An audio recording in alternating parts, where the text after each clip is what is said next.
and they say I have a grim sense of humor.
What is going on, Dynasty gamers? It's your boy Jake, the man himself here, ready to bring you guys a hype game tonight. Our boys, Ruby, are in the Aegis League. Yeah. Out here trying to get a win. And I'm actually joined by the one and only Golden, Miss Lee herself. How are you doing tonight, Lee? Hey, Jake. Well, thank you for that wonderful introduction. I'm doing pretty well. How are you doing? I'm doing awful. Awful? Why are you? It's a Friday. What? It's a Friday. I'm kidding. It's a great day to be alive. We're out here. Yeah. Hoping to see a quick little sweep for our team, but you know. Quick little sweep. It's a best of 3. You know, they only got to get 2. They only got to take 2. Only two. Only 2. I mean, with this strong of a roster with Ruby, I feel like we're in for a good game.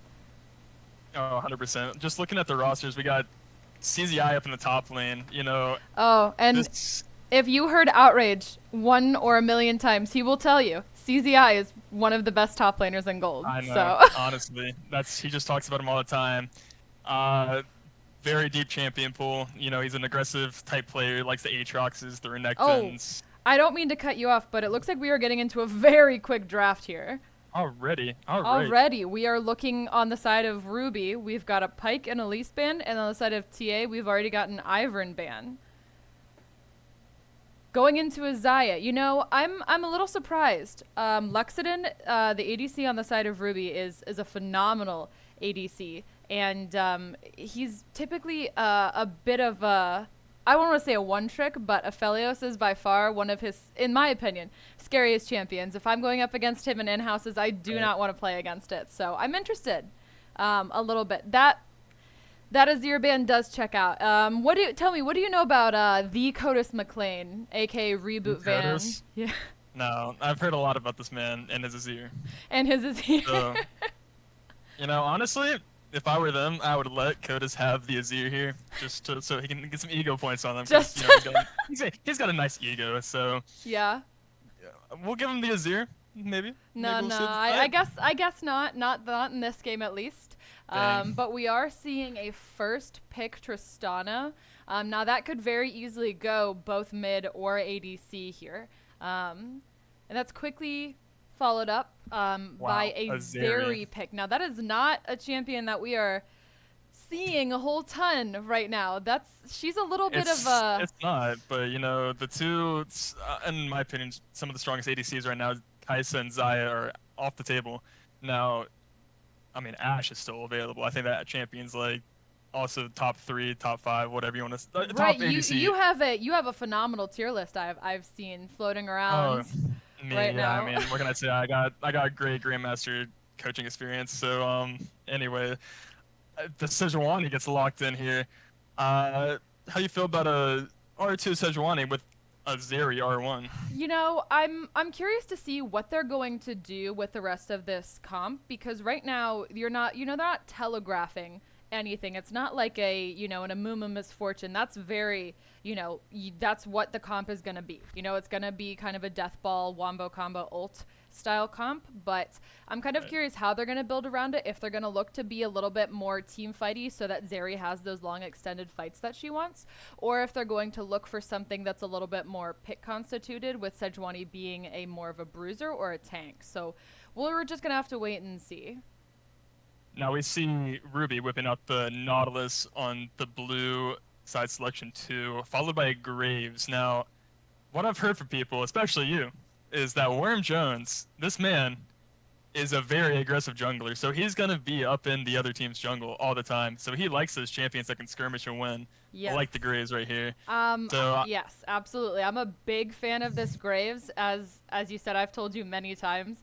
Worm really likes to play these junglers that are able to get him over walls and basically put him where he shouldn't be. He's kind of a person that wants to be in their jungle more than his own. And McFeeds in the support role on a Nautilus, this is, in my opinion, just really strong a pick for him. He's kind of the, circus master of Ruby here, captaining and keeping everybody in line. So, yeah.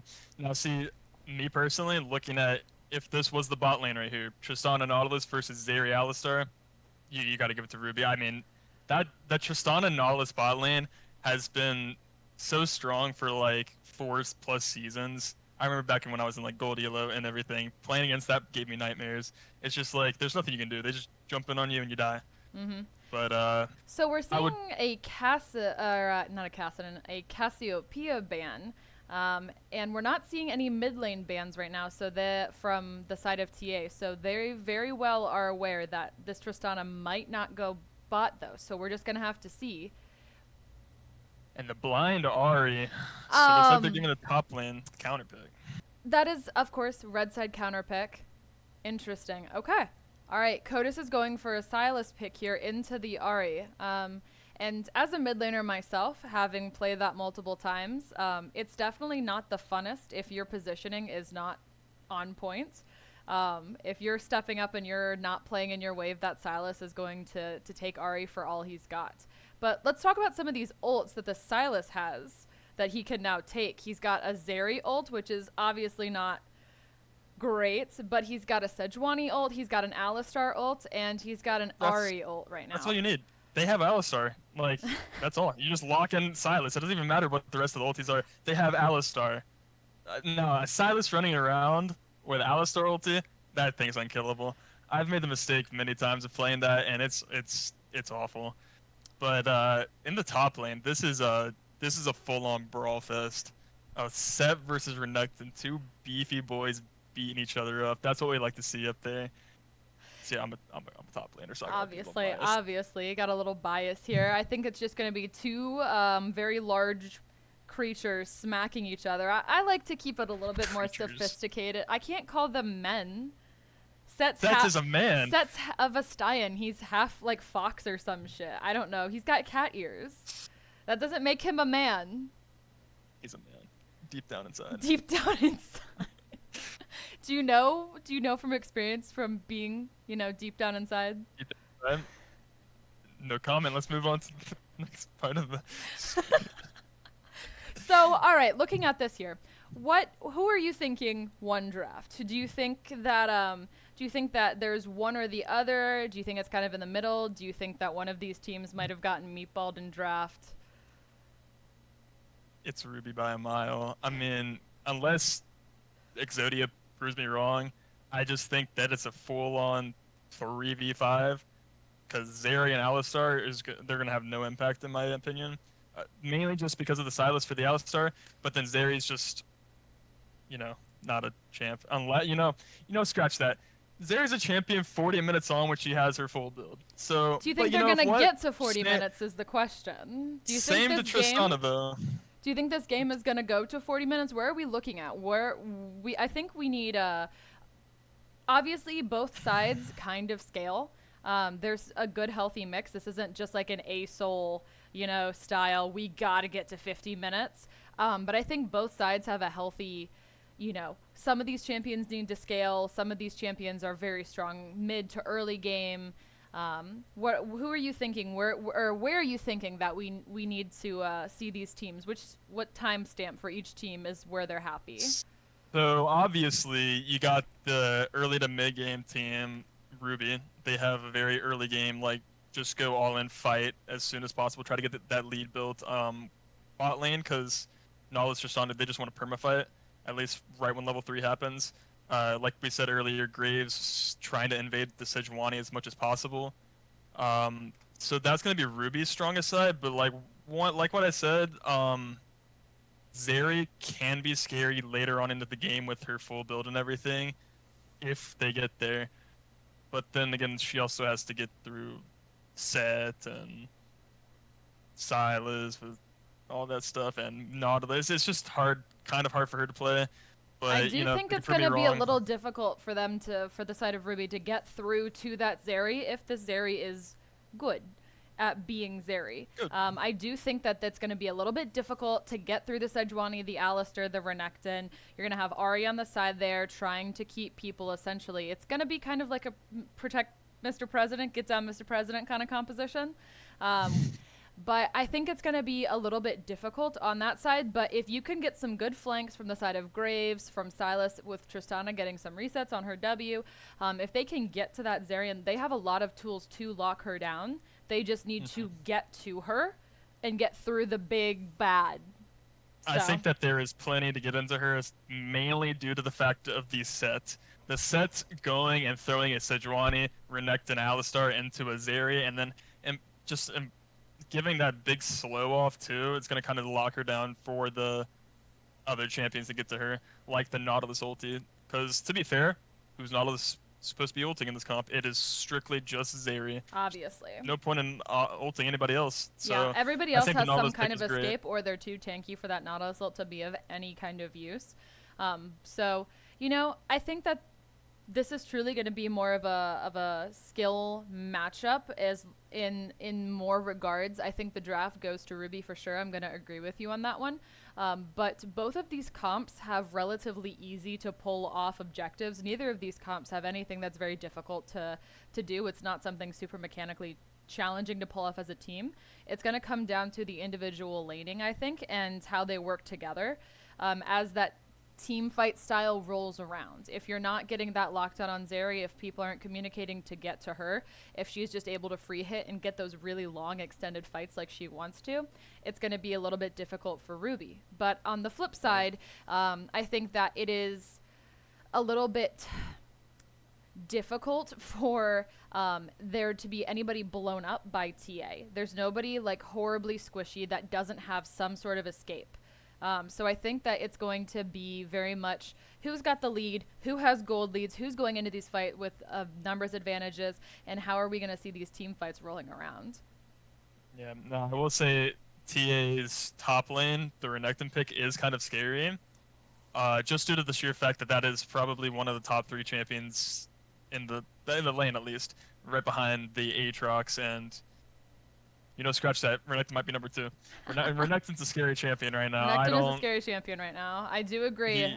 Having a top laner who plays Renekton and knowing that she is a monster on that champion, and watching her pull back team fights from us going down 2 people to us suddenly wiping them with her insane hands. He's a very scary alligator. Yeah. Crocodile, but you're close. All right. Well, I'm going to give you last chance. We're going to go to a quick break here. You got anything to say before we head off? Nope. Let's get this game started. All right, we're going to go to a quick spectator delay, folks. So we will be back in just a few minutes, and we will get ready to get into this game. We will see you in a few. Deuces.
Keep moving on.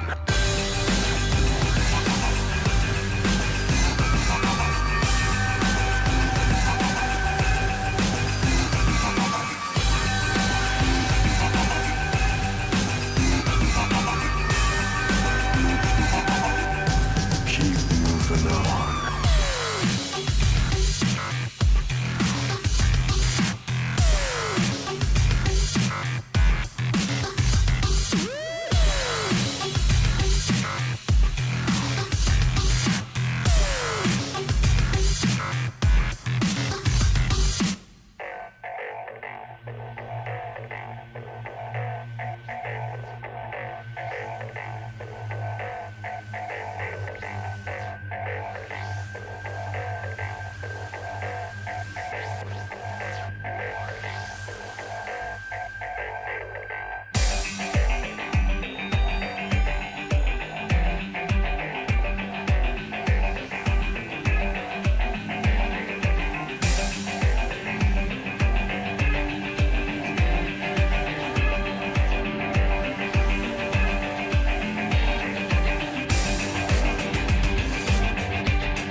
And they say I have a grim sense of humor.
seconds until minions. Welcome back, everyone. Sorry for the quick little delay we had.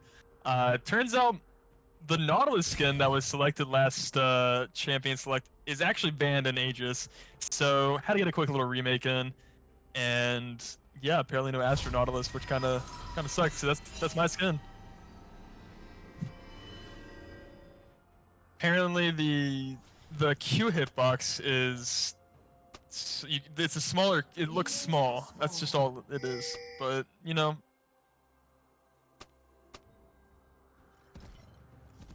Lux.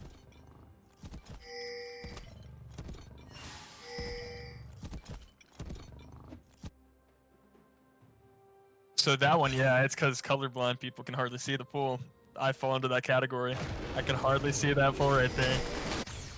I just gotta kind of hope that I'm not standing where it's directed, but.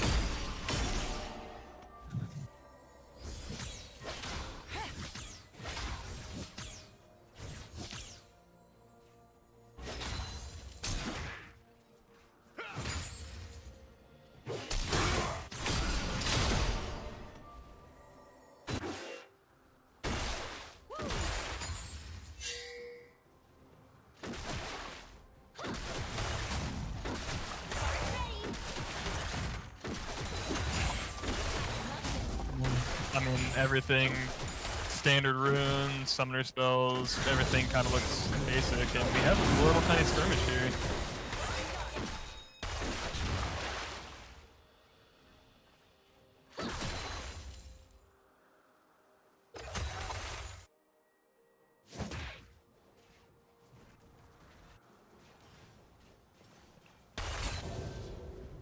He's gonna heal it all back up, so.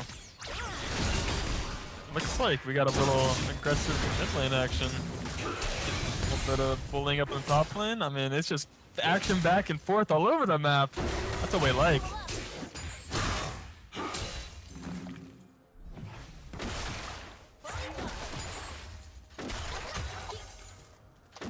There's snooze fest.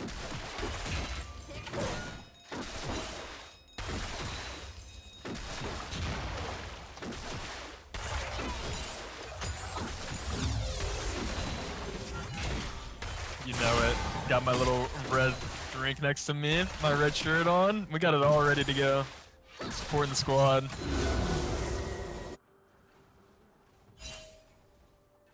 Nice ego, nice ego. So really nothing too exciting going on in the map.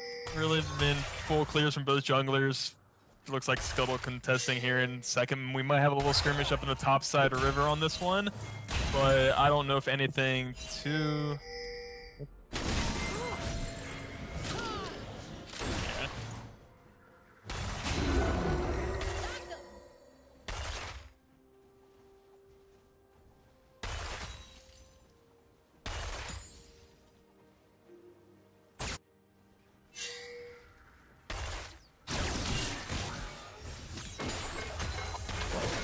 Yeah, now something to note, like both mid laners have already backed and TP'd and got their items at 4 minutes, so they are fighting back and forth like crazy here, and good little trade coming in from Kodos.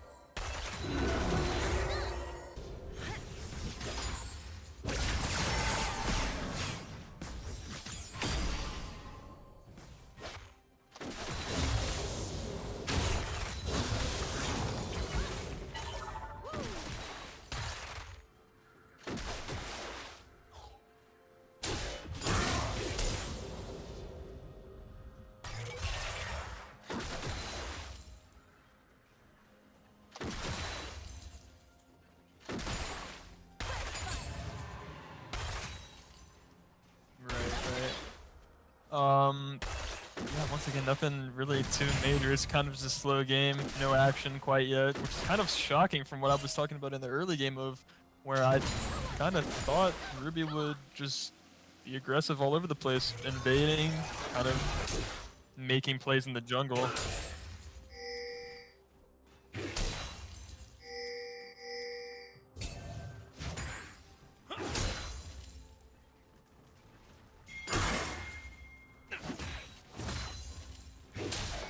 quite possibly.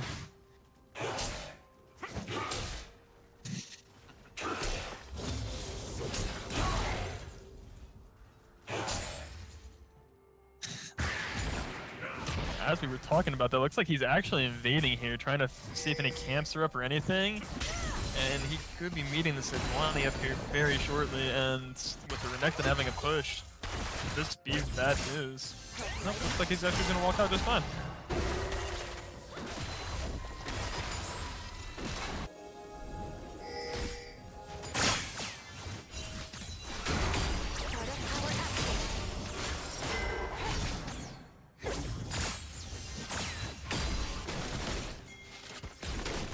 Like Sejuani is going in to clear a ward here. They have vision, they're all collapsing, but she is out just fine.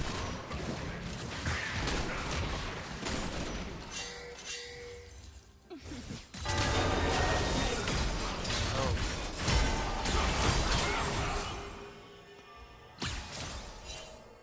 Kind of.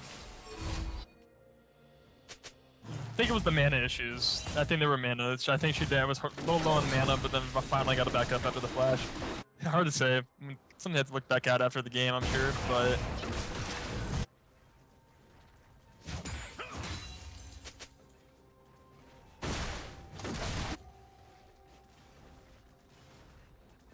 It looks like it should be a pretty easy back take for Ruby.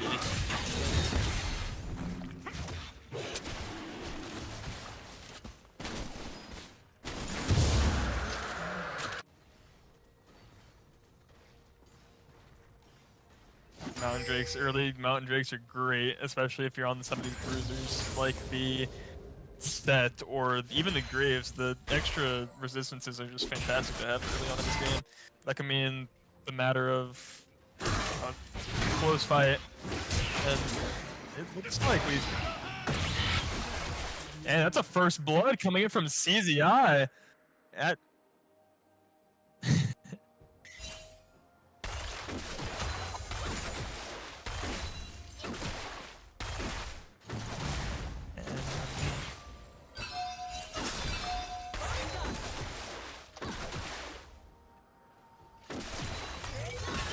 So actually, it's pretty Renekton favored. Like I said during the draft, Renekton's just like one of those champions right now. He's the bully of the top lane. He's great to have on your team if you have it. Renekton's W, as far as I remember, it completely breaks shields now. So that can break Set's W. What's a haymaker? I'm not a... Okay, yeah, haymaker. There we go. Which kind of... This is a little... Wow.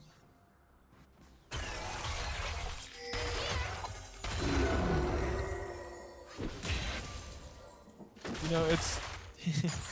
There's a thought that counts. She wanted to try to get objectives.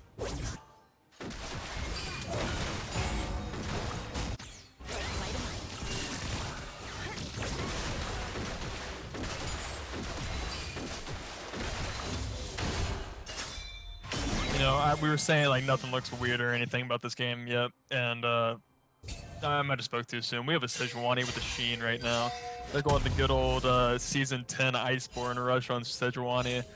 It's not really much of the thing anymore, but I respect it. We'll see if she does damage or anything, but I think especially with a comp like this, you know, having the Radiance would be fantastic. Keep your carries alive as long as you can.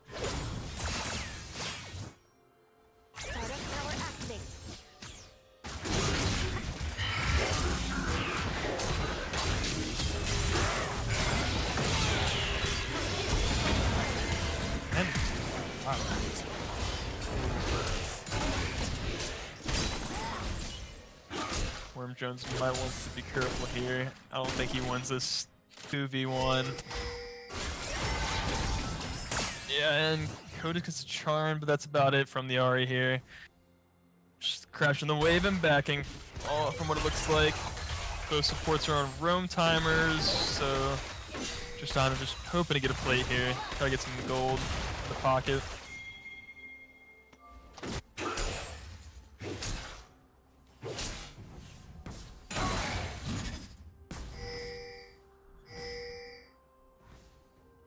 Jones is. Looks like the Renekton probably could live here. It's gonna probably be a death angle with an ulti. Yeah.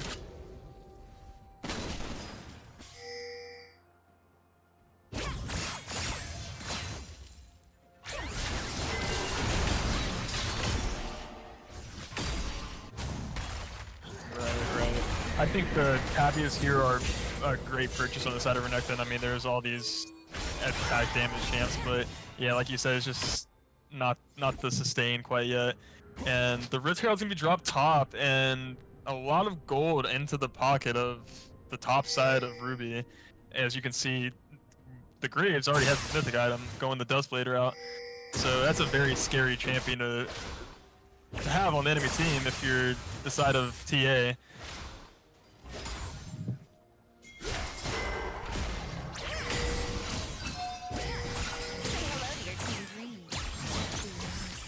Oh. Looking like chaos everywhere. Oh. Flash Burn steps to death there. Wait, can the TA? Codus gets the solo bolo. And now Azeri's getting on. And she is.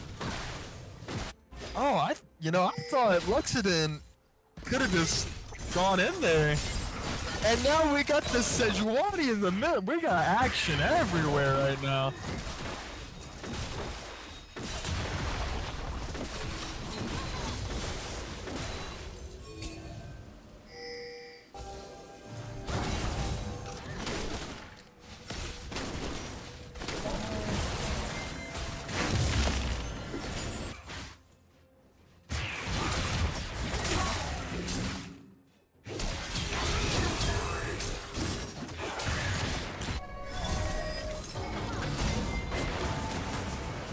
Sejuani coming down here to stop the recalls, kind of force them to reset while this dragon's up, and kind of just trade back and forth.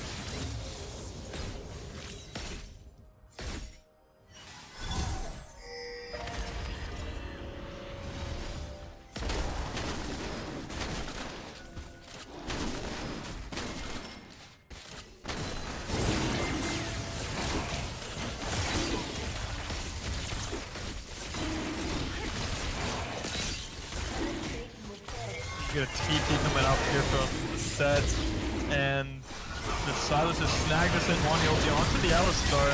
Alistar's a tanky boy now with the ulti casted, and he is out, but the dragon is Ruby's.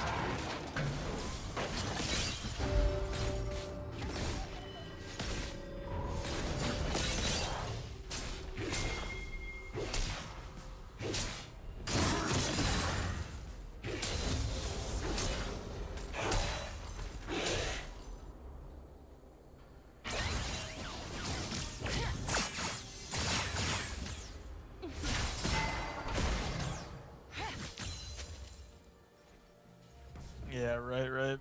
Now Renekton's able to kind of get the turret top lane a little low, get that first tower bonus gold, but not quite there yet. Some stardust.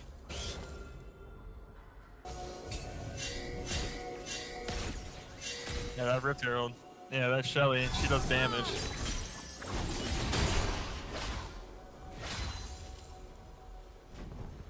Sheila. Who's a Sheila? That's who it's called. I just thought Shelly be too.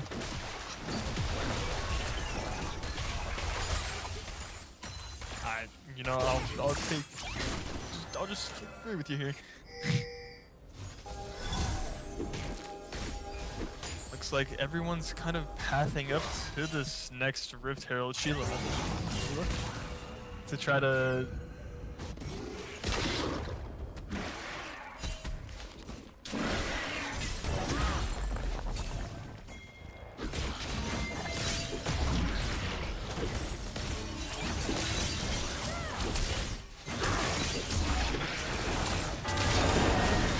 Kind of, hold on, get to what I was gonna say later, but it looks like the Ahri getting just hard CC to focus onto and is Yeah, let's see if they're rejected.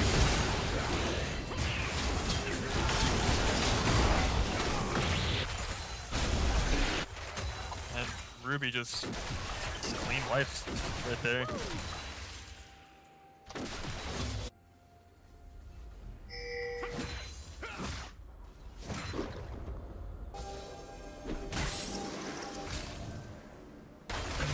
TA just kind of let their carry get it destroyed in the back line, and nothing happened.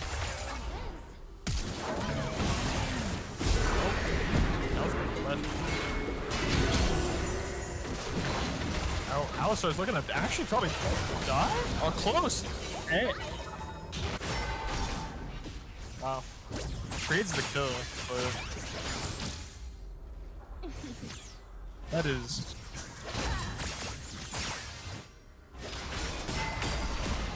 Alistar flash.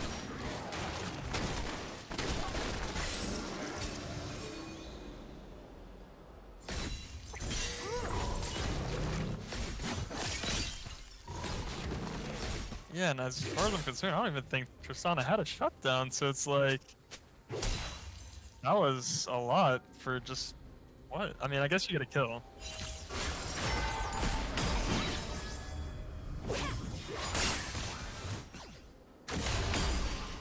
I think the desperation plays are getting to them, but even looking at the goal graphs, they're only down, what, 3,500? 4K? Yeah, somewhere around that. So if you look at the scoreboard, 8-3, you would think it's like a very big goal lead, but it's still, it's reasonable.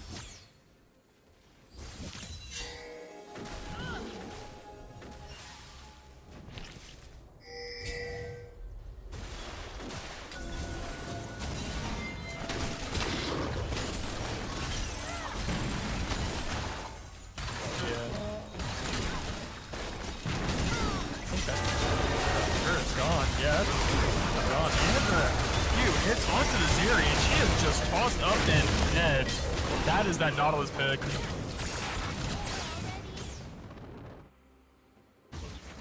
Jumping all over the place. See.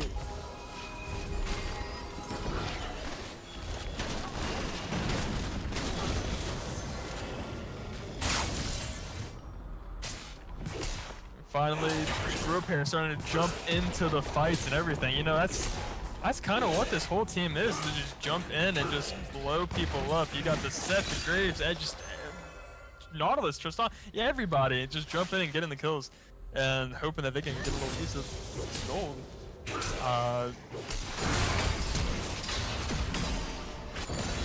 Active flash, alright.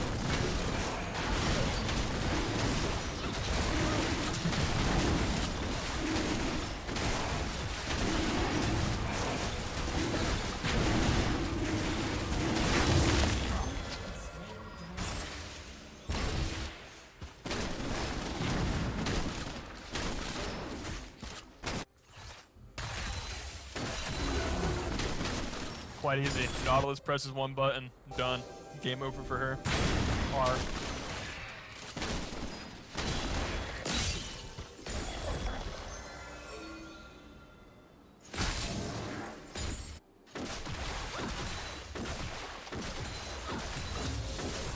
Now, Liddy, let me ask you a question.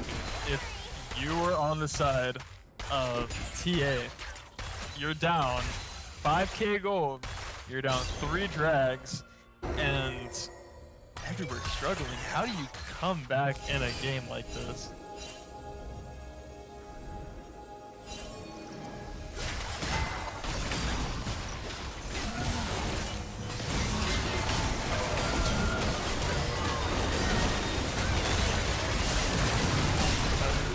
Zeri's gone yet again, and looks like Sejuani's next on the chopping block, and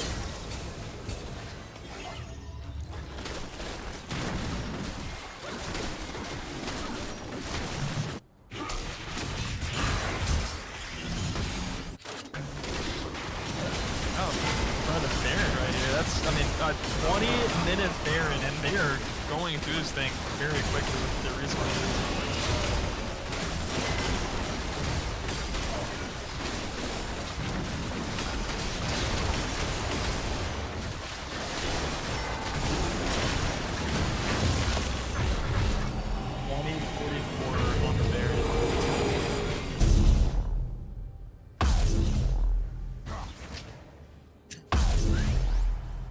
8,000 now, so not 5,000 anymore.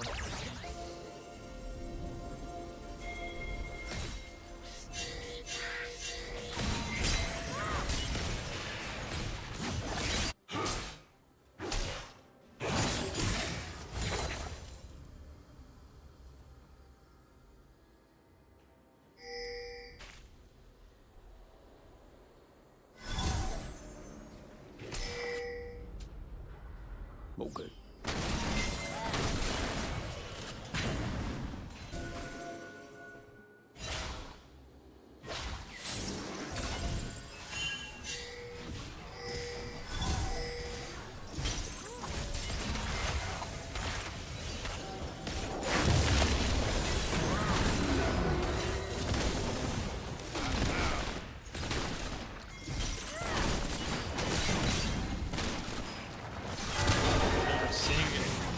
Seeing a Sejuani out here trying to 1v1 a very fed Graves. I don't think that's going to work out very well for her.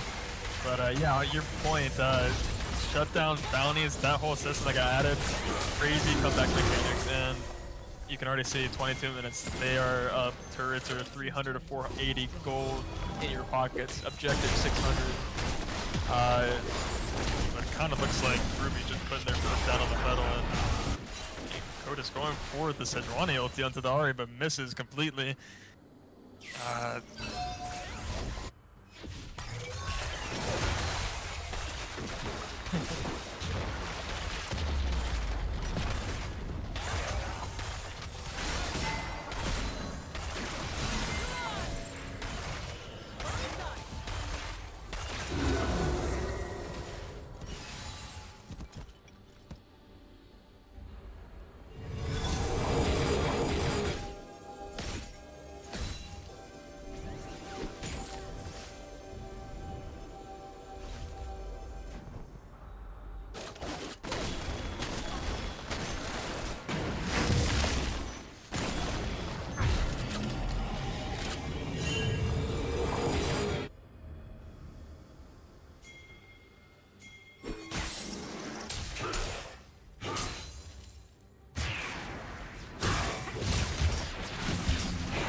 Looks like the Side is trying to 2v1 here, unexpected, but it looks like he might be dying with the way the fight is standing.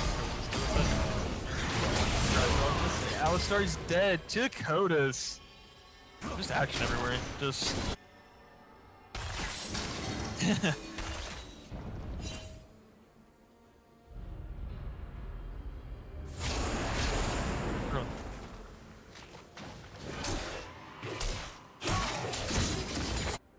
Calm your teeth.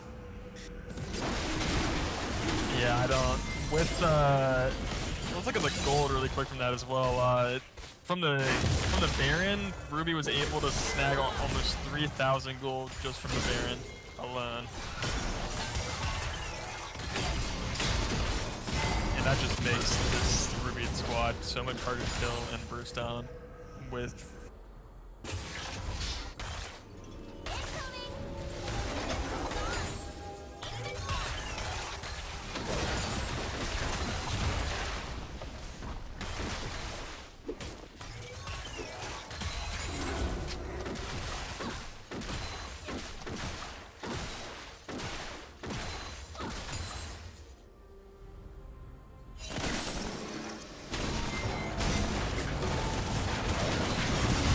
Looks like the Sejuani is going to get caught out here, and it survives by burning the flash.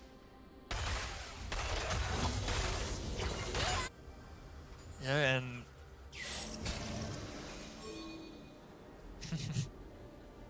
big blast cone, the one that shoots you all across the map.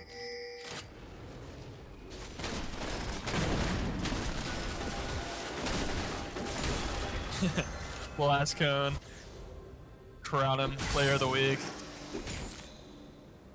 Yeah, I don't like, you know, we said it maybe 40 minutes, you know, Zeri might be able to come online, but at this rate, this game's gonna be done in 5 minutes.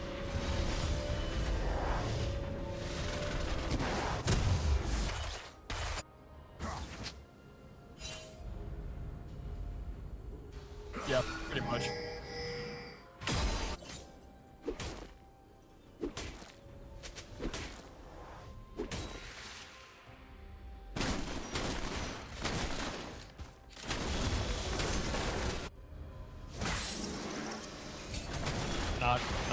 is for TA. Just clearing vision all over the map on the side of Ruby.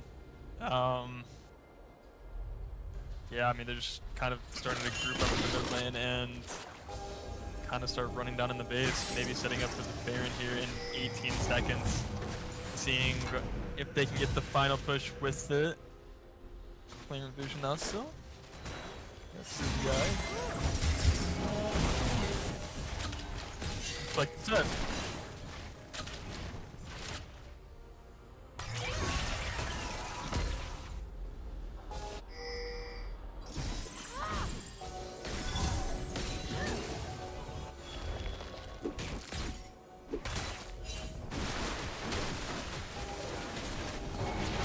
It's like Ruby is starting up the Baron wall, the Nautilus.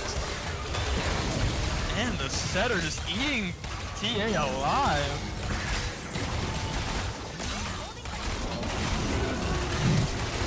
And here comes the damage from Ruby.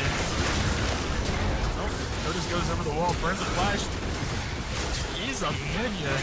Codus, okay, makes it up for hitting that E. So we'll give him that. Alistar ulti.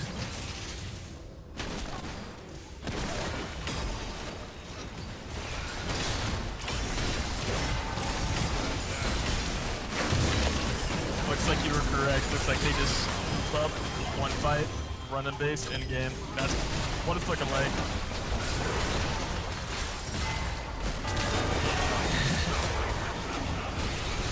Doesn't look like it.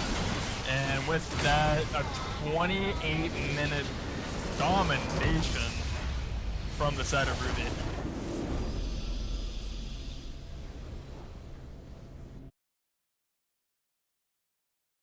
You know, it was very clean all over the board. I mean, playing Ward's going deathless. Same with Graves. I mean, everyone just played their part and totally took over that game. So major props to the side of Ruby for game one. Yeah, I have to say that's a very, very strong start coming off of the side of Ruby. That's a little scary. A little scary to think about having to go into this next game.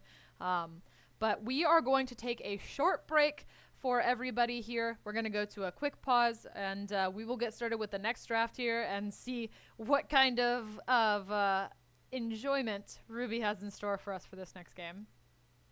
Be right back.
Welcome back, Dynastyers. We are back with the next draft ready to go.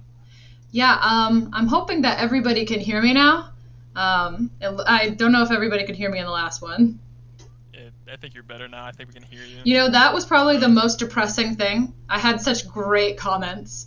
I had some She re- was actually not talking the whole time. She's just gaslighting you all. I was just hanging out. No, sorry everyone. You know what? I had some really great takes, and I've roasted Codus, and I'm sad. But you know what? I've got some better takes for this game. If you decide to turn your microphone on, but you know. I did turn my microphone on. I did. I'm sorry I can't do everything. I'm having to run prod. I'm doing stream. I'm getting dripped up. We looking fresh out here on the stream, looking like real, professional people out here. Professional people. Professional people, making the big bucks. Making the big bucks, I do have to say, might be having to make the big bucks after that game, because that was a bit of a stomp fest. Just a little bit. I mean, if you had to sign one of these players to a nice little contract, who would you be building your roster around? From both teams or just from Ruby? Well, you know what? Let's say both teams. Let's Oof. be biased now. All right, I'll pick one for each. I have to take CZI. I have to. He's my top laner for the Dynasty Bismussies, the newest team headed to Titan. So I have to take CZI. Honorable mention to Worm Jones, probably one of my favorite junglers I've ever played with. So that's who I would be probably looking at from my NACL roster. Not that everybody's not great, but on the side of TA, I think TA Ares was probably the light in the dark. For the side of TA, he was the only one that actually was working to, well, not working, only one working to, but he was the only one that was truly sitting there trying to enact fights and actually getting anything on the side of TA versus everybody else who was attempting, but unfortunately not getting anything.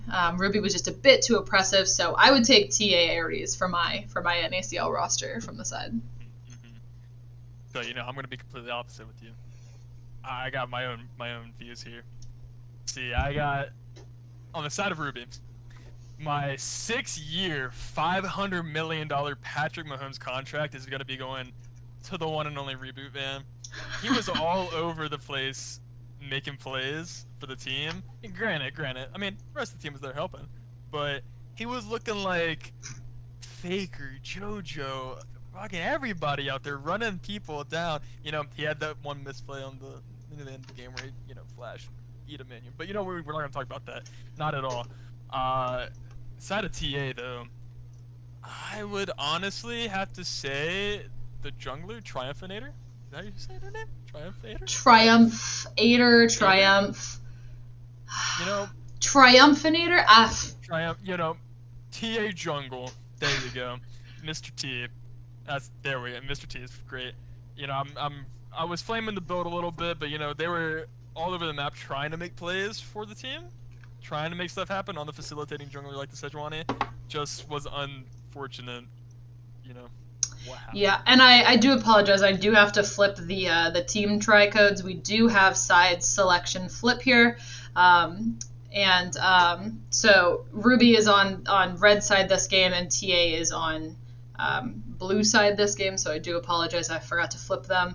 I was a little bit busy getting dripped up here, but we've got a draft going on. It looks like the same bans from the side of TA, except they're taking out that Tristana. They did not like that. Not at all. And we see the B1 Maokai. As a coach myself, this champion, it can go everywhere. Jungle, top, support. It's just a great flex pick all around. The champion, they can nerf it to the ground. It's just the fact of how much utility is in this champion's kit between the stun, the knockback, another root. It's just crazy how much utility this champion has. I think he will be in the meta for a long time to come. And very, very good pickup for TA. And we see an R1 Ezreal. Interesting. All right. Ezreal's a very, very safe champion. He's also super strong. I personally am not a fan of playing into the ADCs that can build whatever the fuck they want. I'm not a huge fan of ADCs that can go Triforce, that can go, you know, oh my gosh. The big long one with the thing on the end. It looks like a trident. It looks like a trident. Oh my god, why can't I remember it? No, I can't remember it. I need your help. A mythic? Is it a mythic item? Yeah. Navori? No, not Navori. Oh my god. I have to look up some Ezreal builds because I can't. Maybe it's not Ezreal builds. Let's see. Oh my god. I apologize to everyone. While you look that up, I'm gonna go back to the drafts really quick. It's not. Hydra. Hydra. God. Ow. What the heck? It looks like a trident. I wasn't. Am I wrong? You're right. I'm always right. Aside from calling that a mythic, I was not right about that. You know, that's a very interesting Xerath lock-in on the side of Ruby because Codis McLean himself did say, just a reminder, guys, tonight I'm playing Xerath. So, I think that's going to this. I think that's going to Codis. It's going to be a very. Yeah, but you know, TA doesn't know that. So. Do they? Are they dumb? I don't know if McFeeds plays it at all. Who knows? We'll pretend it's a flex. We'll pretend it's a flex. Oh! Oh no! Oh no! Oh god! It's gonna be a slaughterfest. That is the Worm Jones main. That is the reason I don't play in Dynasty in-houses. That Worm Jones Kha'Zix is the reason I do not play it.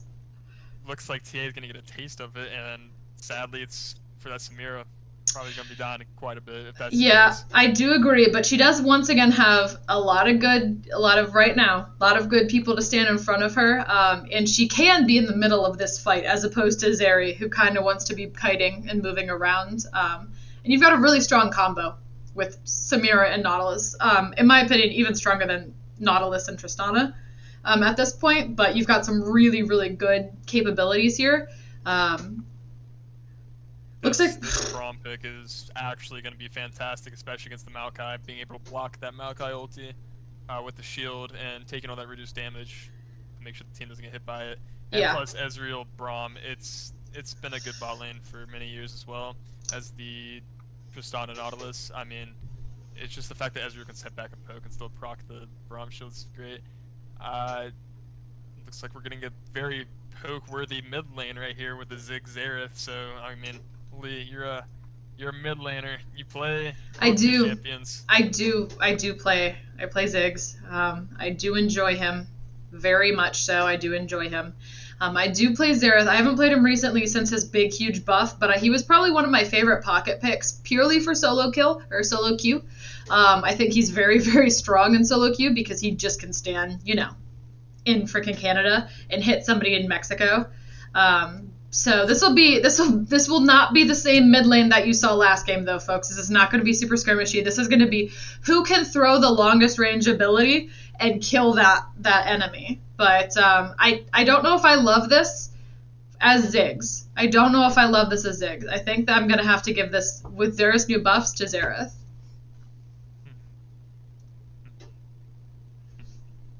Setting back here and kind of watching, I'm kind of curious on what the Poppy pick is. What are we stopping against the Samira from dashing a little bit? But is that kind of it? They hit the cannon away when he ultis? I'm not gonna question stuff, but like, no, maybe we're seeing a beefy boy up at the top lane. Maybe that's just it, or a girl. Beefy girl. You know, I was going to say, when that Braum was locked in, that's great for a lot of reasons, but also because Kha'Zix, Xerath, and Ezreal are very squishy. Even if Ezreal and Kha'Zix are more mobile, they're still very, very squishy, so you need some tankiness. I don't know if Poppy is what I personally would have gone with, but I definitely would have gone with a tank top laner. So I can't be like too mad. I'll give him like a 50% for picking a tank, but I'm not really sure how much leverage you're going to be getting out of that. Especially just in my eyes, especially as something like a top lane counter pick. I mean, I guess it's fine. You know, we'll just see. Maybe Easy, I can prove me wrong. Coaches drafted for Ruby's experience. Oh, so we're blaming the coaching, not looks. Oh my goodness. Oh, well, you know what's ironic You know- is Ruby can't keep a coach.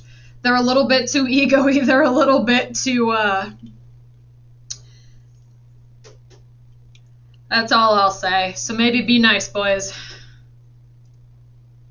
I was once offered a position to coach Ruby. I took Jade. we have a lot of teams here at Dynasty. We have all the rocks. We have all of them. Yeah. All of them. All Name of them them. All of the teams. We all have the rocks. all the rocks. Well, I would be able to do that if you finish coding the bot, but you see. you're taking forever to do it. So I like to take my time, you know, as a coder. You know, if you're a coder, you step back, you type a one line of code, you're done for the day. 8 hours work right there. you know, it's wild because I left for Italy for 2 weeks and I thought, oh, he's bored, he's not got anything to do. I'll get back in Rockbot, we'll be coded for sure. Let's see, you were gone for 2 weeks, that's 14 lines of code I got done. Did you? Did you at least do 14? You know what, you'll be proud of me. I got 16 lines. Does it work yet? No. No. It comes online. It comes online. So. Alrighty. Enough about Rockbot until we actually have Rockbot. Let's look at these drafts overall. Who are you giving this to in this game coming up here? If executed properly, with flanks coming and fights going, I gotta give the TA, I think. I'm of an agreement with you. There's just a lot of CC, a lot of peel, a lot of poke, and a lot of hard go buttons for TA. Granted, Ruby does have a lot to counter that with the Braum and Poppy. The Braum is able to stop the Maokai ulti. It kind of can stop the Ziggs Qs and stuff from going through. Poppy can knock the cannon away. If executed properly, both sides, I still think TA has a slight advantage. It's just the fact that it's a lot easier to execute. There you go. And chat says TA has much easier comp to execute. I agree. And that's ironically, I do believe Toe Shoulder might be the Ruby coach. Oh, well. Well, I mean, Ruby does have a decent amount of poke, especially, you know, if Cosmics were to be kooky and go the WMAX poke build. They could do that for fun. See if it works, but I think it would probably just go full assassin mode and just try to make Ziggs and Samir's life a living hell. I do have to say, if you're looking at this draft purely not knowing what the previous game was, I would give it to TA. But knowing what happened last game, I'm not super confident. I would tell my players last game did not happen. Just a warm-up game. Just, you know, fresh start right here. 0-0 on the scoreboard. Go out there and play your best. And maybe that's what TA will do. So, you know what? I honestly hope so. I really want good games. Even as an owner of Dynasty, I gotta say, I would so much rather have good games than 14-0, 2 games in a row. It's so much more fun. It's like the silver scrapes that Captain Flowers is always begging for during Worlds and best of fives and wanting it to go to game 5. I want it to go to game 3, Obviously, I want Ruby to win. Dynasty, of course, has my heart. But I want some good games. Well, maybe we'll get a good game right here, but we got our quick little spectator delay that we have to get through. So, yeah, we are going to see you guys in just a oh my lord. Yeah, in just a few short minutes. All right. Calm down, bud. Grow up. All right, we will see you guys in just a few minutes.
Welcome back, everyone.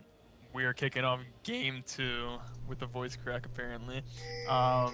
Everyone on the side of Ruby is currently sitting in a bush.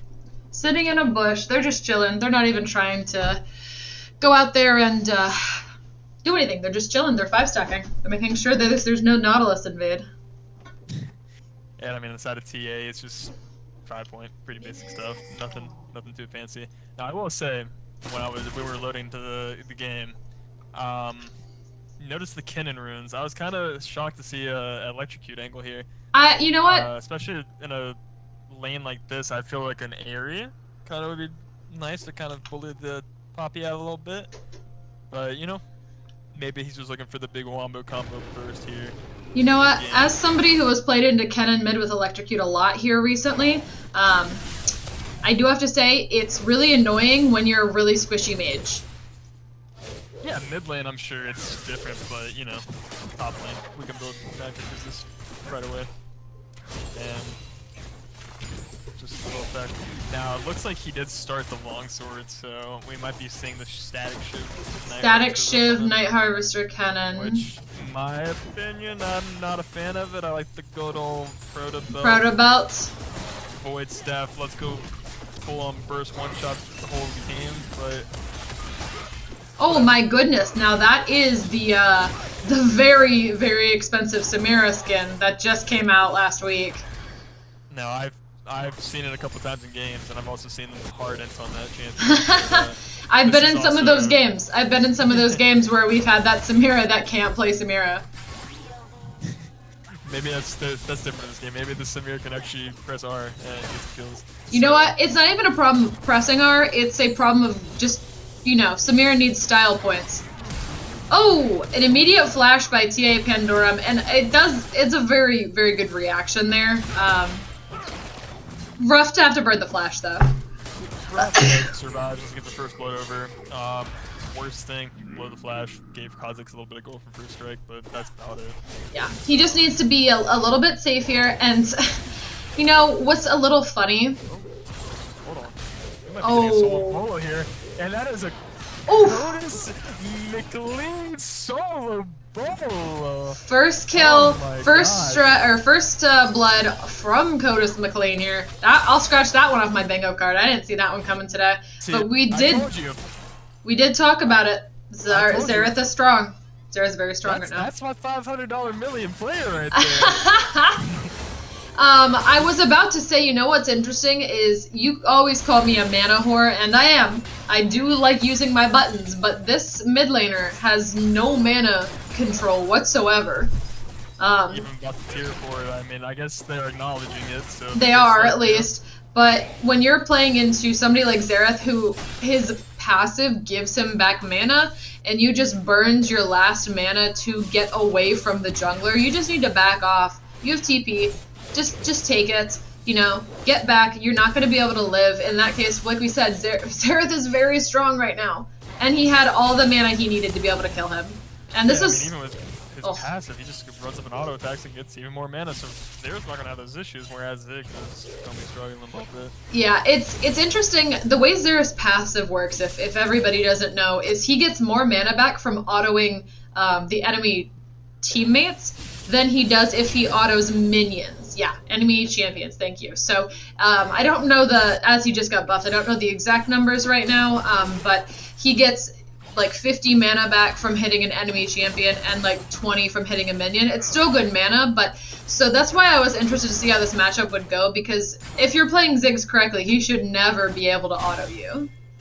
Now, was the Xerath buff also his passive, or was it just strictly his ultimate? It was his ultimate. There was another part where you know, you want to look up the do you want to look up the buffs right now and read them to us all, because I think it was more than just. I do believe it was more than just his ultimate, although it was a huge buff to the ult.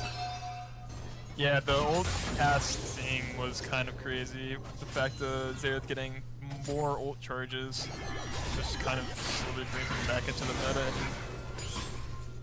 He's been out of it for so long, in my opinion. Yeah, I mean, Nice to get him back. when I first started playing mid lane, I played Nico. This was, you know, a year and a half ago. I played Nico. I played Xerath. I played some of these champions that nobody had seen in the meta for a while, and I always got told I played weird champions, and now they're all back in the meta. You know, I think there's a mid laner at Riot. There's a mid lane Rioter that just like, you know what? I'm tired of being out of meta. I want my champions back. So, believe it or not, Xerath's base mana went from 459 down to 400, whereas his passive kind of got semi-nerfed as well. The cooldown going from 12 seconds to 16 seconds, but his cooldown is also reduced by 2 seconds upon killing a unit. And hitting turrets also now procs his passive. Wow, That's kind okay. of It's an adjustment overall because there's so many different buffs and things, but we got a big fight coming out here. Dang, the Maokai flash removes that, and Samira's gonna not get a kill. Oh!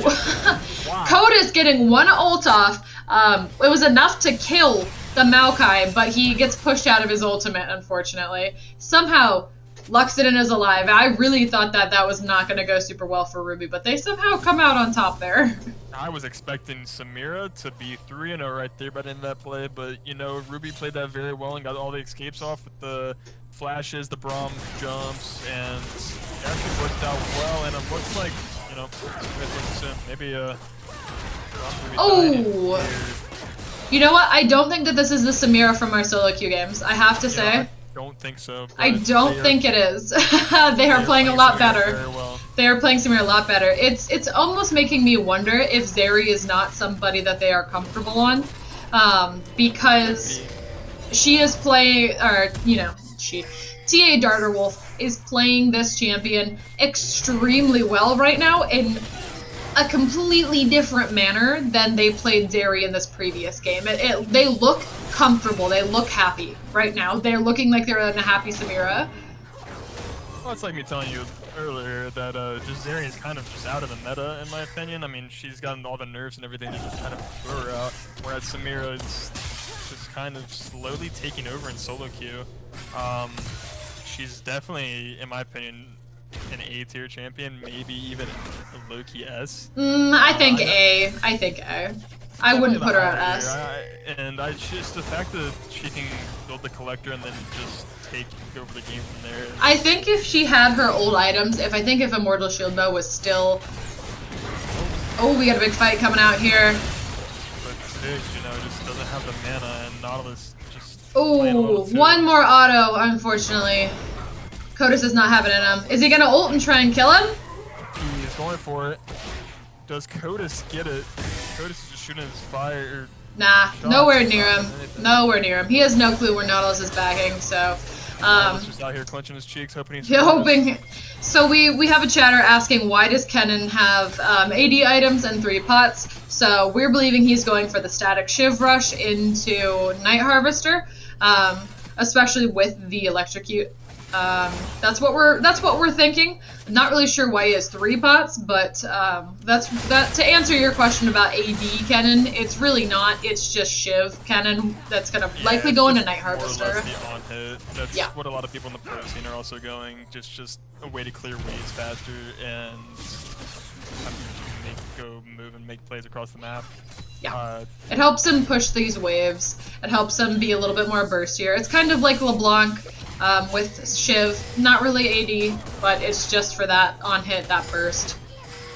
Well, it's satisfying. Just auto attacking a wave and it is very watch the whole fun. thing go away. That is very fun. You know, oh, well, we do have the electrocute proccing from Ares, but it's still unfortunately a lot of just damage coming out from CZI. Somebody that's super tanky into the electric raccoon, just taking a lot of damage. It's hard. It's hard to play this, I think. Yeah, I mean, it just might be one of those things where you gotta stack the lane a little bit and play for the team, which, as a top laner, you know, you gotta do that sometimes. You can't be the star of the show all the time like a mid laner can. You know what? I used to think that's true, but ADC is the star of the show, and we all know it. After the ADC buffs and the item changes, it's ADC, and we know it. ADC is, in team play, ADC is definitely, you know, that's where they get most of the hype. That's where you see a lot of these big name players get. Oh, Flash coming out of Pandorum, trying to kill Kotus, almost gets it off. Oh. If that Q hit, that might have been a solo kill from Pandorum. Let's see, how much health does Kotus have? Kotus has 185 health. That could have very well been a solo kill. But, I think that's very. I think with the amount of damage that Ziggs's Q does, I think that's absolutely a little bit of a nice shutdown for TA Pandorum. And I do give this mid laner props. That was a rough lane to play into the last game, and they're not looking tilted at all. They are still looking to be proactive. They're still trying to make things happen, and that's kind of one of the most important things that you can do when you're playing from behind. You know, TA needs to win this. Oh my goodness. Wow, really good.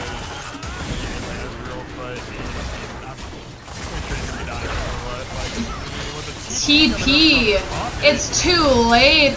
Samira. Oh. Yeah. CZI is TP just unfortunately have to run away. Samira is Samira-ing all over their faces. It's just unfortunate for TP there. The play was kind of already dead. But... Yeah, I think CZI is unfortunate. Oh my goodness. Wards lives with like 100 HP. Run away. Run away, please. Damage or something here. I'm not sure why, because we're not going to kill the Poopy. TA is never going to get to kill the Poopy here. Oh, okay. Alright, so we're just tanking tower shots for fun, TA. You know what? You're playing well. You're playing alright right now, but let's just not execute. You know, they did that because they saw Ezreal ulti right before he died, so... They didn't care. They know he can't kill him. There's no, there's no Xerath in the mid lane with 7 shots to maybe come kill you. Nah. Nah. Not at all. Not one bit. Well, we've got a dragon taken on the side of TA, and we've got Shelly safely in the pocket of Worm Jones. We've got a same gold here. Even gold. 1 extra kill on the side of TA, but overall, it's about even. We're seeing some pretty decent similarities in the gold. Aside from mid lane, is struggling to farm here. Is about 20-ish CS down right now. 30. Yeah. I was right, 30. The only question I have here is, like, how is Ruby gonna end up shutting down the Samira? I mean, they kind of just have to play the poke game for the most part. And if she keeps tanking tower shots, I think that would be a pretty easy way to shut her down, in my opinion. I mean, the easiest way, obviously, is just Braum holding the ulti until she ultis, and then does nothing. But, hold on. Wait. I have another Kotus solo bolo. Oh, not enough ult shots, but Worm Jones is their cleanup crew. There to murder, there to jump. It's just so toxic. It hurts so bad. Your mid laner, you avoid all the skill shots, and then boom, a bug is there to just smash you. Feels so bad. Worm Jones flashes, and oh my god, Blast Cone MVP! You guys, you didn't hear me last game. Blast Cone is my MVP for the last game, saving Sejuani's life. Once again, Blast Cone showing up here. I kind of hope your mic's working this go around too. That's kind of nice, or else it looks like I'm literally talking to myself. So, oh my lord. No, weren't you supposed to go check the Twitch to make sure it was working? I'm lazy to do that. Oh my lord. God, I have to do everything. What a woman thing to have to do all of the work, and men just sit there. Sit God. back and relax. That's the life right there. Oh, Kotus, not the cannon. Sorry. It's just depressing. Again, talk a little bit of that contract. Okay, you just got knocked down to 4 million. Oh, 4 million. That's a lot of money lost. Didn't we just say it was 5 before? Every cannon's a million. Oh, okay, I'm sorry. Alright, you're now at 400. Okay, you know what? He gets it back with the nice little flash something right there to get Worm Jones to kill. So TA is still looking to go here. TA is still looking to go here. They go. They definitely went a little bit. The ultimate button was pressed by Triumphinator, and Darterwolf, who was 1/4 health, says, I don't want this. No, I'm good. I don't want to give away a 200 gold shutdown here.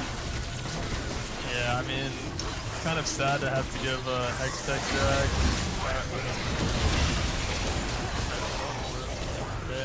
Going for the steal after the smite has already gone through. No, A little bit of a I guess- question.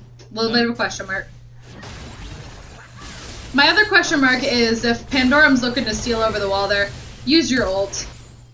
Oh my goodness. Oh, brother. Girly pop. Girly pop, I don't know about that one. Well, looks like, you know, Pandora lives, surprisingly. Just You know, we wait said the last until time. Codus levels up though and has one more ult, or like 3 more ult shots. Yeah, you know. It's cool having to dodge 7 skill shots right after one another, but It's okay. It's okay. You just gotta do the what is it, serpentine? When somebody's shooting a gun at you, serpentine, serpentine. Whoa!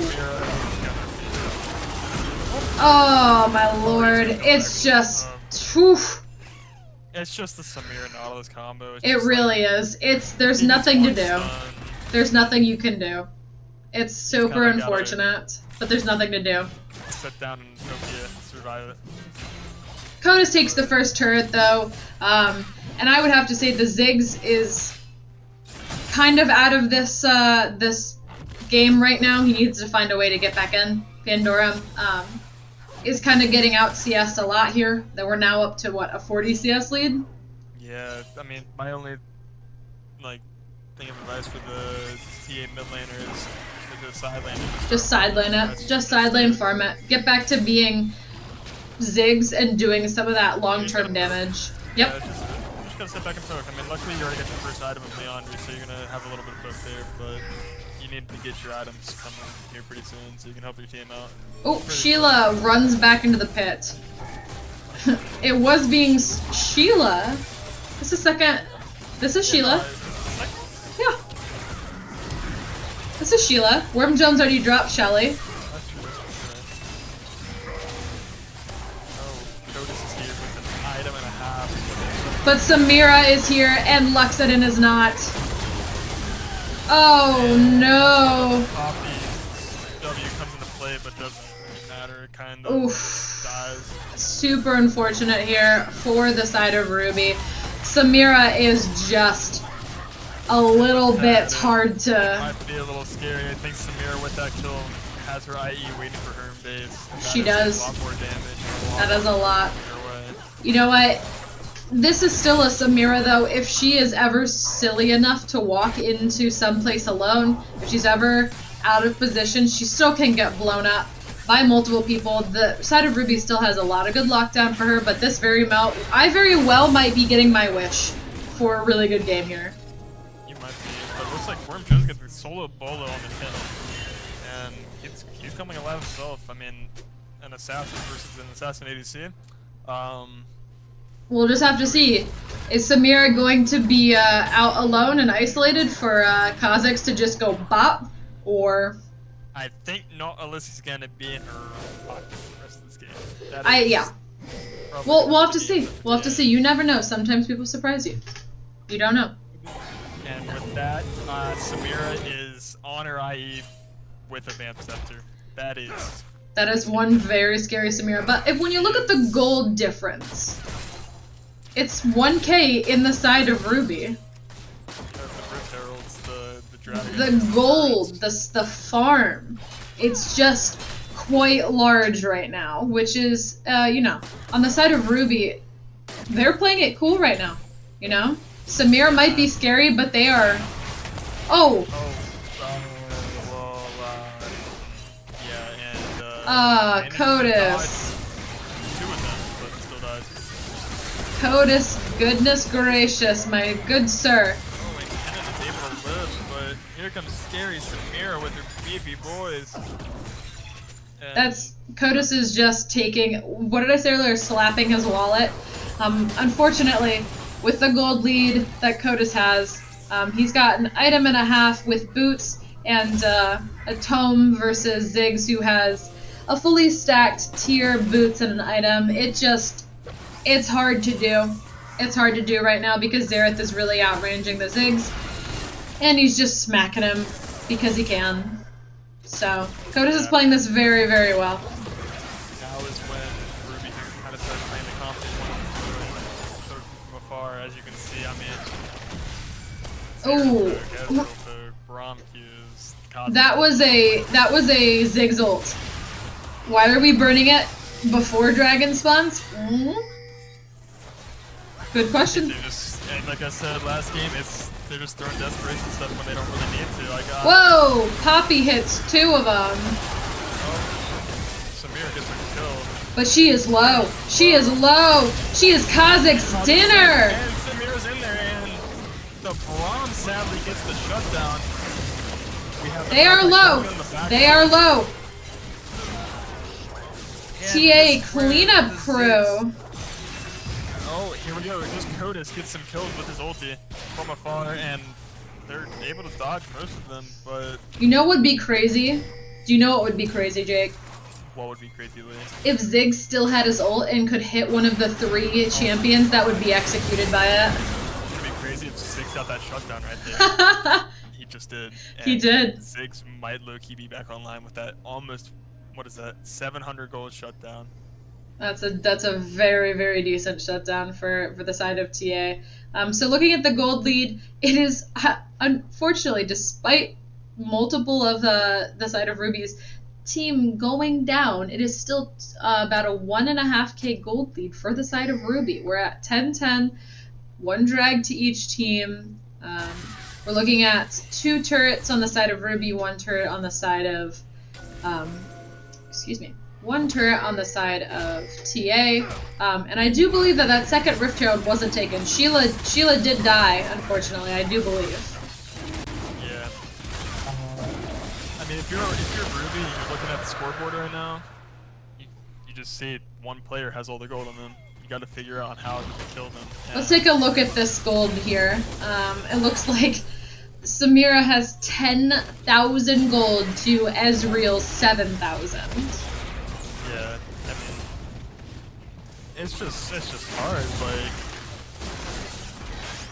hold on, okay. Might be going for a play. Nah, all right. Most of the gold on Ruby's also in pocket of Codus, but you know, honestly, Worm has a decent amount of gold as well. Worm and Codus are about equivalent in the gold right now. They're about the same. There's like a 20 difference in gold. Oh, Kazakh's is trying.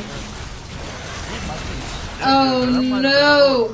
It's a bit greedy. Yeah, that's not the person that you want to bug all over, in my opinion. He is beefy enough right now. He does have Everfrost. He has Ninja Tabbies, and I don't think he was isolated.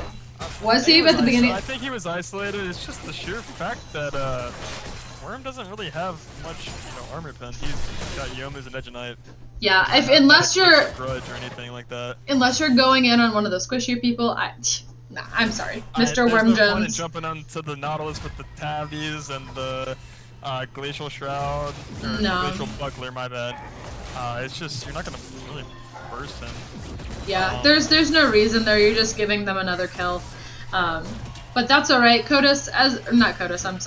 Worm, as we said, sometimes he needs to be a little bit wrangled in. He needs to be pulled back, and that's why we have Play on Words as the captain of Ruby to keep them in check a little bit. So they're just giving us a good show. That's all. Yeah, I will say this TA's ADC Darterwolf is definitely putting on a show this game. Maybe Samira. You could almost say putting on a clinic. That is an 8-in-1 Samira. With, let's see how much gold they have now. 11,000 gold total. Like that's a lot. That's 4,000 gold on Luxodon right now. Maybe they heard me say last on the draft about who the true player of the game was for them last game. Maybe they want to step up and take that for themselves. They want that contract that you offered. Ooh, Samira, get in that BT. Oh my god. She's very, very big right now. It's gonna be difficult to kill her for sure at this point. She's not like Zeri in that last game. She is squishy. She is an ADC still, but she is very fed and she's got a lot of items. Now my only question here is if I am Samira, do I go for like the full 100% crit build and go shield build with a lifeline? or would I kind of turn it back, go 80% crit, and just get a maul, because most of their damage is on the Xerath, just poking from afar. I don't know if it's worth the maw. You definitely want the lifeline, I think. It's kind of a question because you're either going to get burst out by Worm Jones or you're going to get poked out by Codis and Ezreal for Luxodon. So it just gotta, I think you gotta feel what are you getting threatened by more and then make a decision based on that. Looks like Tia's going to start with Baron here with Zing, Xerath does have TP though, and it looks like it's coming in at the same time. They baited the TP out. I think that's kind of what their plan was, so... They're not given... They do not want to give up their slight... it might not be a gold lead, but it is definitely a tempo lead right now. Exactly, and this is where the Ken with the static shift comes into play, clearing the way quickly to try to get that T1 down to the bot lane. Oh no, but it looks like Nautilus is unfortunately stuck in the base, and... We have a Ken and TP with half HP. Flashing! Oh my goodness! Well, he might be half HP, but Codis is unfortunately a long-range squishy mage, and he can't do anything that close up. Oh, Braum is looking like he's blast split, and Samira is in the back line and collecting everybody. Collecting everybody left and frickin' right. Goodness gracious. It's a clinic. It's a clinic. I'm making it official. It's a clinic. This Samira, I don't, if we go to game 3, I have a feeling this Samira not going through again. Oh, Ares, please. Ares, please. Sir. Sir, that's like not any HP. Let's just back off, buddy. Let's just go. You've got full health allies that can kill the Baron. Don't worry. It's okay. You don't need to die. Samira said straight up, fuck the lifeline. We're going more damage, more shred. She wants to kill the tanks. She doesn't. She wants play on words and CZI for lunch. She's scary. Oh, Ruby is able to sneak the dragon while they are coming off of their back. With a decent timer just slightly, they had to back there. They couldn't rush right to dragon. They needed to spend their gold from that huge team fight. They couldn't get to dragon fast enough, and Ruby is able to snag it out from underneath them, putting them at a 3 to 2k deficit to TA here. Finally, after all of their hard work, TA is actually in a gold lead. Yeah, they are. Ruby's getting one step closer to that fire drag that they luckily got. You know, I'm wondering why Samira's W'ing there, because it's I don't think her W can stop a Xerath ult shot. Yeah, I don't think so. It's like raining down from the sky. It's not like Lux ult. You can't like, you know what I mean? I would have to look up that interaction, but I'm fairly certain that it still hits. You gotta time it pretty good even if it does, but...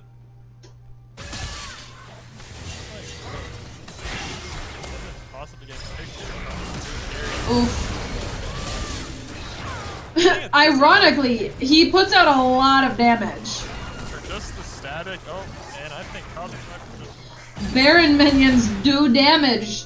Baron minions do damage. Blast plant? Blast plant MVP? Oh! Worm Jones is sprinting! Worm Jones is... No! Baron minions. It was a good try. If they weren't Baron minions, he would have been able to get it.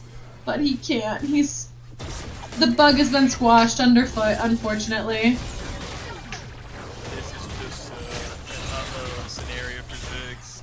Oh, he's... Hold on, maybe I'll try something. Oh no.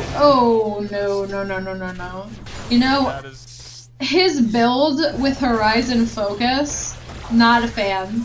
As a Ziggs player, especially if you're behind, you want to go for more of that burn on those tanks. I would have much rather have seen even a rush straight into Demonic. than that. That's Shadow fine. Flame Honestly, is the Shadow best, I Flame, think, that's is what the I was best. gonna say. But if you're not gonna build Shadow Flame, if you're gonna go something else, like anything, I'm just not a fan of that build. Sorry folks, I'm a little bit of a snob when it comes to mid lane builds. Not a fan of that one. No. Listen. I'm more of a Palafox kind of girl.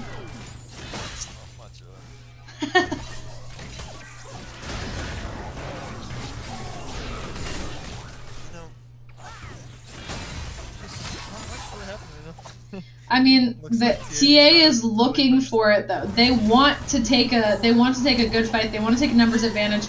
Baron did wear off here, looking to clear out some vision, go for a reset, get some gold down. Samira does turn to a full Lord Doms and is now got a pot. Lord Doms 1 item away from being full build. This is a very, very scary Samira. I'm telling you, just to get that lifeline. Get the lifeline, game over. You know, Codis is still reminding her that, yes, you are a very scary Samira, but I still do a hell of a lot of damage. I am still a scary Xerath. Scary Xerath, yep. Yep. That's what I was gonna say. Oh, Blast Plant, not MVP there. Oh, and the Maokai flash, but luckily for him, he had the edge of that rock, so... He's alright. His team is there to back him up, but without the damage on their team, this is not going to be a good fight. But luckily, we've got Codis walking in, we've got Luxodon coming back, so now we can take this fight. But if they're taking it with just those 3 tanky members, not going to be good. But they're trying to get some setup here for the Baron, not Baron, For Dragon. the Dragoon, this will be soul point for whichever team takes it. Obviously. No.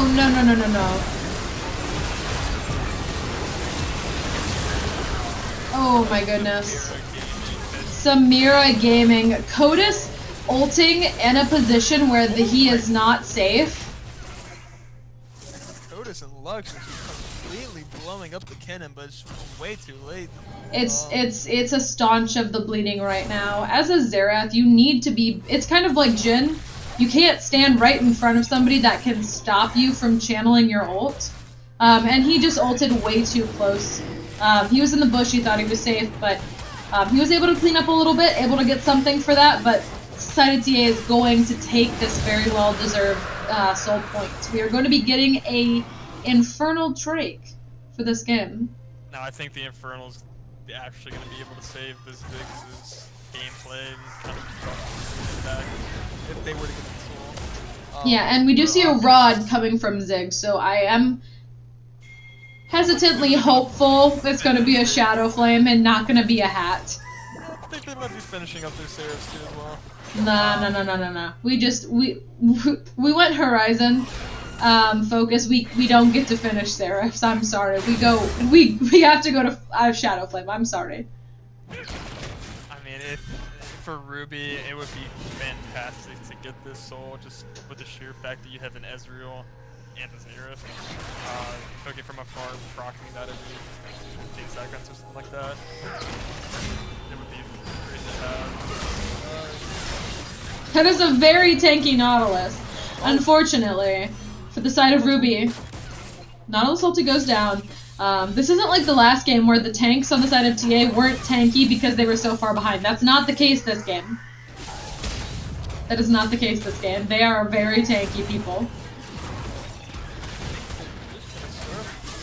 Now, it's not a 20-minute Baron like it was last game, but it's This still a is... Baron. TA is playing well, but they are not playing as clean of a game as Ruby played last game, so... Wow! Oh, wow, very good W from... Worm steals the Baron!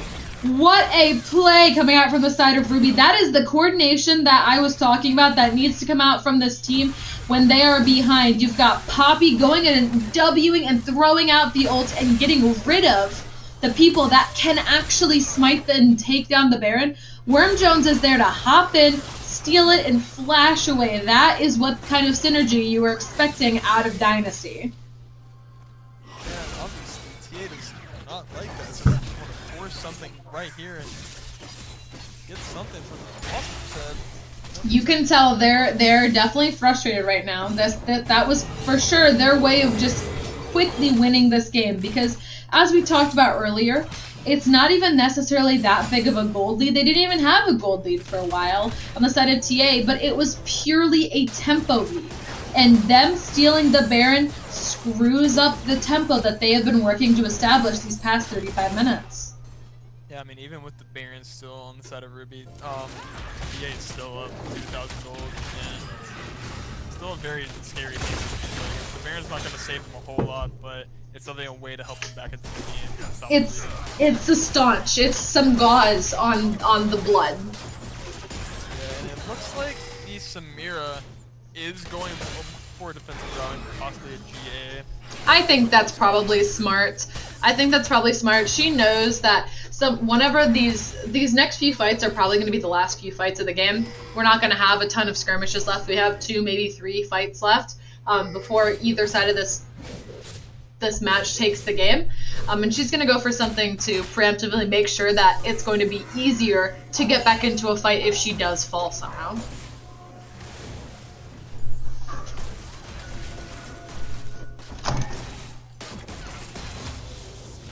Not a whole lot going on here. Just a farming fest. I think Ruby is trying to push back the lines that TA has set up. They're trying to get some of that gold from those jungle camps from Word and Jones, push the waves back out, and just get as much usage out of that Baron that they can while still being safe and not getting picked. I might have spoke too soon though. Oof.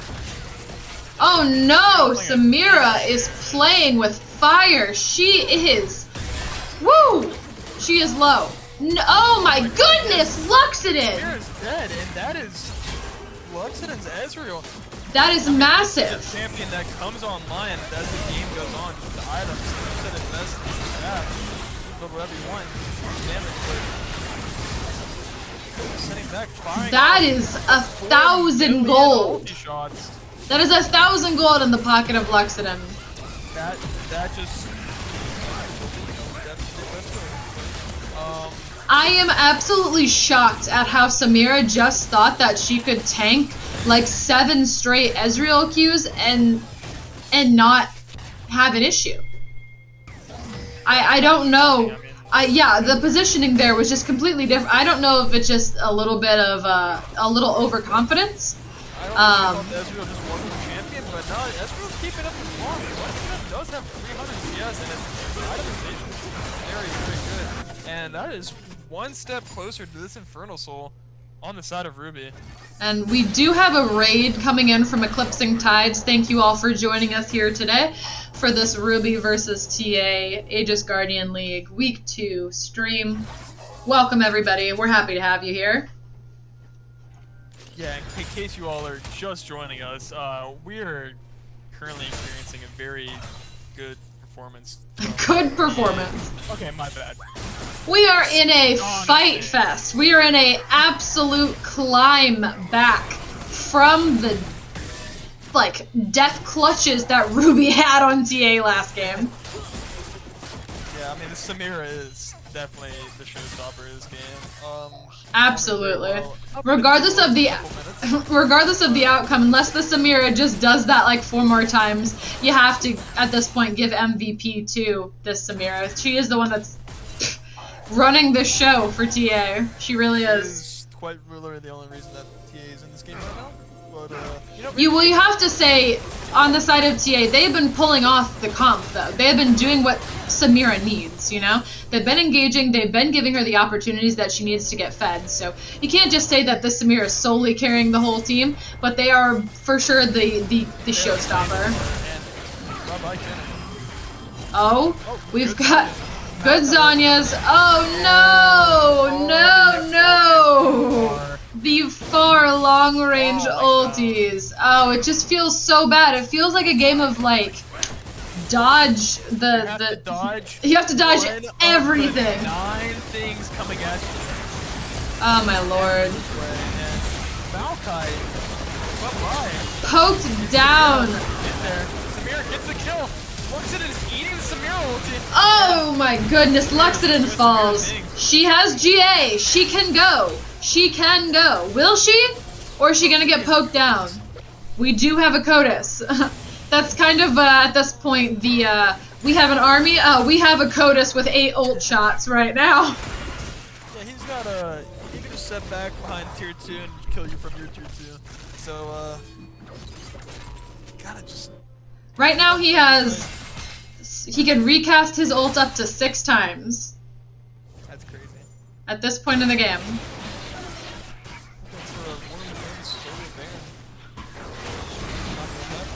I don't know. He looks a little bit. He looks a little bit low. Worm needs to stop tanking. Oh, Worm Jones! Run away! Run away, Worm Jones! Blast Cone! What am I saying? Blast Cone saves everybody's life. Good lordy. The question is, can TA not just burst? Oh, no, Malka. Nah. I think they're too. Yeah, they could have been there, but I think, to be honest, TA is too scared to coin flip right now because they can feel the tempo that they've created kind of slowly inching away from them, and it all kind of stems from that Samira death. So I think they're just trying to be confident with their plays right now. Nautilus is trying to stop the Kha'Zix! And Samira secures the Baron. That is the ADC. That is the ADC. You know, Sizzy hit the ulti on the Maokai to knock him out, but, you know, Samira just has damage. Samira just takes it. Unfortunately, Worm Jones cannot steal this Baron. He stole the previous one, not quite to this one, and we are very similarly back into a place when Ruby stole Baron, but the side is now flipped. We are pushing into the base as TA with the Baron, trying to get this outer turret, but getting poked. Oh, Samira! Oh, Samira, very, very low right now. She just tanked 3 tower shots, and she is literally in like the luckiest world that CODIS does not have ult. Oh! And the J gets popped. Luxiden snatching away that GA. Actually massive right before this probably game deciding. Oh, absolutely. This is whoever takes this is going to be winning this game. My prediction, there's going to be a big team fight for this. Somebody's gonna get taken down. I mean, somebody's gonna get taken down. Where to get this, Samira quite Samira's. one-shots the whole team. Oh, absolutely. That's what I'm saying. Either side of these teams, whoever gets this has enough burst then to take down the rest of the team and end the game. Yeah, I mean, and if Ruby gets this, I mean, they just poke, and CODIS is already doing that as the Dragon is on. We're seeing the Ziggs Oh, call. Poppy Samira is getting popped. Oh my Oh. god. This Samira. multiple times this game. Oh my god. Oh my lord. This Samira is just, you know, I was concerned because Pandoram got poked down super far, was out of the fight, and Samira is literally, I don't even know if I can call it a clinic. This is like, This is a masterpiece. I don't know about masterpiece after accidentally getting just murdered by Luxiden, but she is quite literally. Aside from that, that is not our Red Bull power play, or Red Bull Baron power play. That is our meatball moment of this game, is Samira getting fucked by her positioning. But for sure, this win con here. We've got on side of TA, we've got this, this dragon. GA for a lifeline.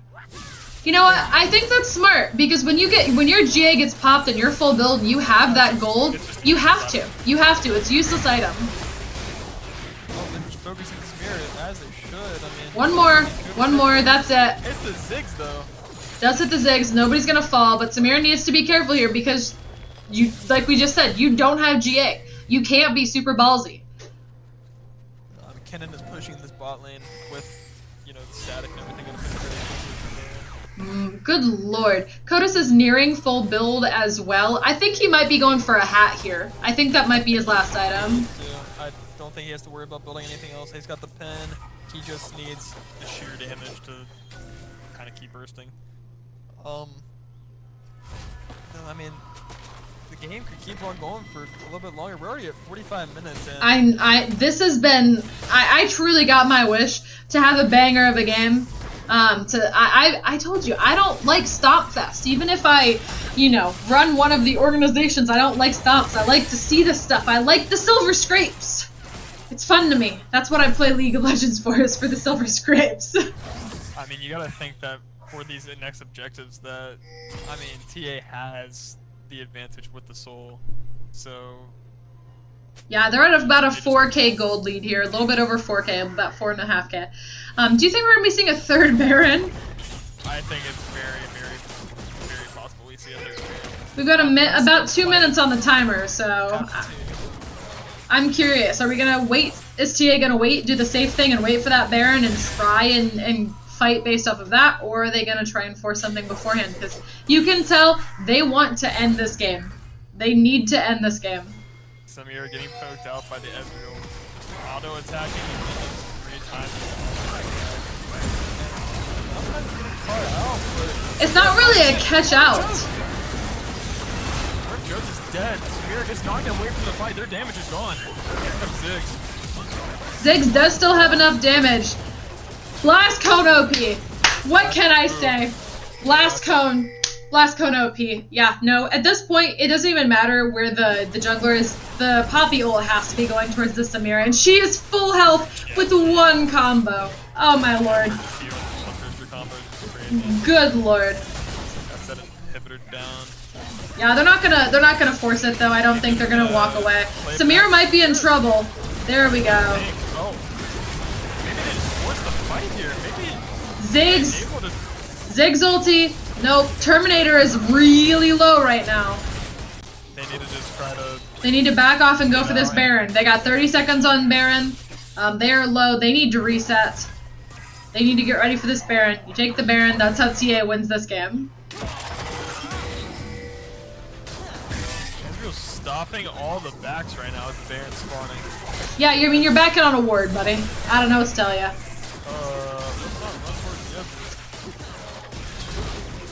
Samira just tanking Qs. Oh! Oh, she's more than likely dead though. She's got to dodge everything. Oh no. If there was no GA, that is fine for Samira because she can just pop the Ezreal, but Kodos is there, and that might be game, ladies and gentlemen. That might just be game.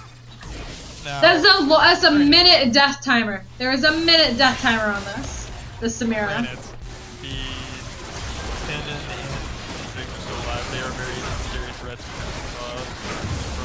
It looks like. That is Baron. That is very, very unfortunate timing. Ruby is taking the opportunity. They're trying. They are low though. Far. Kha'Zix's looking for the flank onto the Ziggs. Blast Cone. Oh, Pandorum is left to die. They just killed their own team. Blast Cone not OP. That is game, ladies and gentlemen. I'm saying it right now. MVP for Ruby? Yet again. Good lord. What can I say? The stream is brought to you by the red Blast Cone of death. That past minute and a half sequence is heartbreaking for the side of TA. It's hard because as Samira, you're not really able to make a lot of these mistakes that you are making. I think she's dead yet again. Oh, she tries. They're so low, but she is. That is the problem when you make a mistake like that with that long of a death timer. That is the problem. You can make mistakes, of course, but not ones that have that large of consequences. It's like Ruby's gonna be taking both turrets right here, as well as the next winning Good the series lord. 2-0. 2-0. That is. Performance from Darter Wolf. It just wasn't enough. You know what? I am shocked. I will have to say that. I am shocked. I'm gonna give the wow, that actually happened. That happened. It's crazy. I don't know. I don't know how we went from where we were to what. I mean, I know how. I was there. I was watching. I know how. But that was such a crazy game. Absolutely crazy from every minute to the next. You have the Samira that is just fed out of her mind from like the 3-minute mark. You know, she's getting all these kills. We've said this whole game that's a very scary Samira to play into.